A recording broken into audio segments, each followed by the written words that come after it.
नमस्कार दोस्तों, भारत की महान हस्तियों में आज मैं जिनकी बात करने जा रही हूँ वो है टंटिया मामा। मैं आपको बताऊंगी कि टंटिया मामा को भारत का रॉबिन हुड क्यों कहा जाता है, इसलिए वीडियो को अंत तक जरूर देखिए। और अगर वीडियो आपको पसंद आती है तो एक लाइक और कमेंट तो करना ही है, साथ ही साथ वीडियो को शेयर भी करें और आपके अपने चैनल डिवाइन वे को सब्सक्राइब करना बिल्कुल ना भूलें। मैं हूं मंजू शर्मा। आइए शुरू करते हैं आज की वीडियो। टंटिया भील को प्यार से टंटिया मामा के नाम से भी बुलाया जाता था।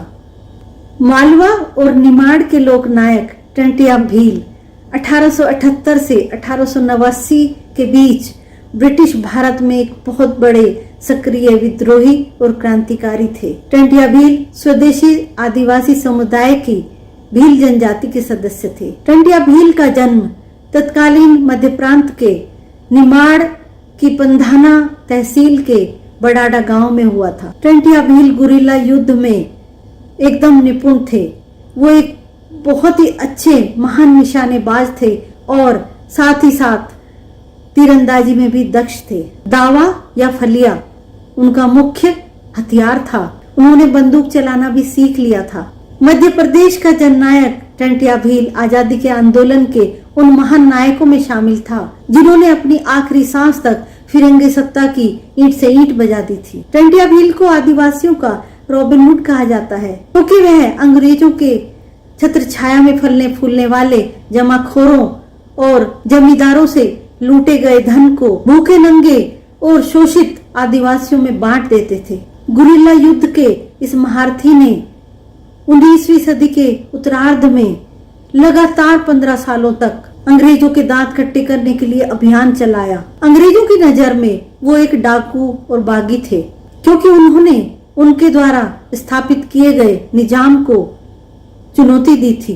टंटिया की मदद करने के लिए हजारों लोगों को गिरफ्तार किया गया और उन्हें सलाखों के पीछे भेज दिया गया। कुछ इतिहासकारों का मानना है कि टंटिया का प्रथम स्वाधीनता संग्राम से कोई सीधा लेना देना नहीं था, लेकिन उन्होंने गुलामी के दौर में हजारों आदिवासियों के मन में विदेशी हुकूमत के खिलाफ संघर्ष की अखंड ज्योति जला दी थी और यही ज्योति उन्हें भारतीय इतिहास में अमर बना गई। टंटिया मामा निमाड़ आंचल के घने जंगलों में पले बड़े थे और उनकी लोकप्रियता इतनी ज्यादा थी कि कहानियों में सुने गए नायकों को भी मात देते थे। हालांकि उनकी कदकाठी किसी हीमैन की तरह नहीं थी। वह एक दुबले पतले 7 फुट 10 इंच के फुर्तीले बदन के मालिक और सीधी सादी तबीयत वाले इंसान थे। किशोरावस्था में ही उनकी नेतृत्व की क्षमता दिखाई देने लगी थी और जब वो युवा हुए तो आदिवासियों के अद्वितीय नायक के रूप में उभरे। उन्होंने अंग्रेजों से लोहा लेने के लिए आदिवासियों को संगठित किया। धीरे धीरे टंटिया अंग्रेजों की आंख का कांटा बन गए। कहते हैं कि टंटिया मामा इतने चालाक थे कि अंग्रेजों को उन्हें पकड़ने में 7 साल लग गए। उन्हें 1888-89 के बीच राजद्रोह के आरोप में गिरफ्तार किया गया। टंटिया भील को उनकी औपचारिक बहन के पति गणपत के विश्वासघात के कारण गिरफ्तार किया गया। दोस्तों, हम जहां भी देखें हमारे स्वतंत्रता सेनानी जब भी पकड़े गए या उन्हें मारा गया, ये ज्यादातर तभी हुआ जब किसी अपने ने उन्हें धोखा दिया। ऐसे ही टंटिया मामा को भी धोखा दिया गया। ये बहुत ही दुख की बात है कि हमारे देश में ऐसे बहुत सारे लोग हुए हैं जो अपने ही लोगों को धोखा देते रहे और जिन्होंने अंग्रेजों और मुगलों का साथ दिया। टंटिया भील की गिरफ्तारी की खबर न्यूयॉर्क टाइम्स में प्रकाशित हुई थी। इस समाचार में उन्हें भारत के रॉबिन हुड के रूप में वर्णित किया गया था। मध्य प्रदेश के बड़वाहा से लेकर बैतूल तक टंटिया का कार्य क्षेत्र था। शोषित आदिवासियों के मन में सदियों से पनप रहे असंतोष की अभिव्यक्ति टंटिया मामा के रूप में हुई। वे इतने ज्यादा लोकप्रिय थे कि जब उन्हें गिरफ्तार किया गया तो उनकी एक झलक पाने के लिए जन सैलाब उमड़ पड़ा था। कहा जाता है कि वकीलों ने राजद्रोह के मामले में उनका केस लड़ने के लिए कोई फीस नहीं ली थी। बाद में उन्हें सख्त पुलिस सुरक्षा में जबलपुर लाया गया और उन्हें भारी जंजीरों से जकड़कर जबलपुर जेल में रखा गया, जहां पर ब्रिटिश अधिकारियों ने उन्हें अमानवीय रूप से प्रताड़ित किया।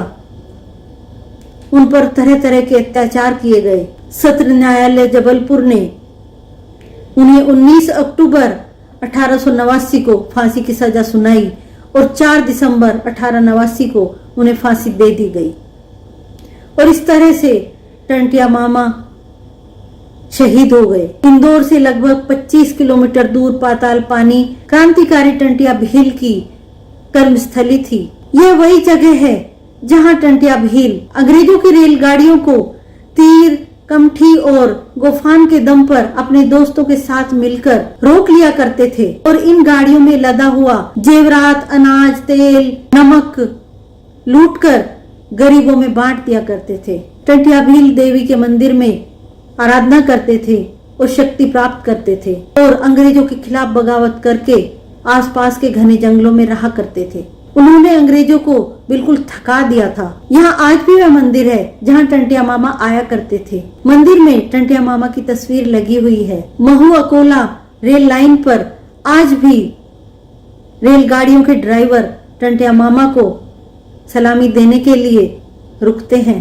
कहा जाता है कि उनको सलामी देने के लिए गाड़ियां रोकी जाती हैं, लेकिन उसका वैज्ञानिक कारण बताते हैं कि घाट सेक्शन उतरने के पहले रेलगाड़ियों के ब्रेक चेक किए जाते हैं। लेकिन मान्यता तो यही है कि टंटिया भील को सलामी देने के लिए गाड़ियां रुकती हैं। आज भी मध्य प्रदेश के आदिवासी इलाकों में हर एक घर में टंटिया भील को देवताओं की तरह पूजा जाता है। मध्य प्रदेश की आर्थिक राजधानी इंदौर के पाताल पानी स्टेशन का नाम टंटिया मामा भील स्टेशन रखा गया है और नए बस स्टैंड को भी टंटिया मामा भील बस स्टैंड के नाम से जाना जाता है। दोस्तों, आइए हम सब भी मिलकर ऐसे महान क्रांतिकारी को, ऐसे महान देशभक्त को सलामी दें। आज की वीडियो में बस इतना ही। आशा करती हूँ वीडियो आपको पसंद आई होगी। धन्यवाद।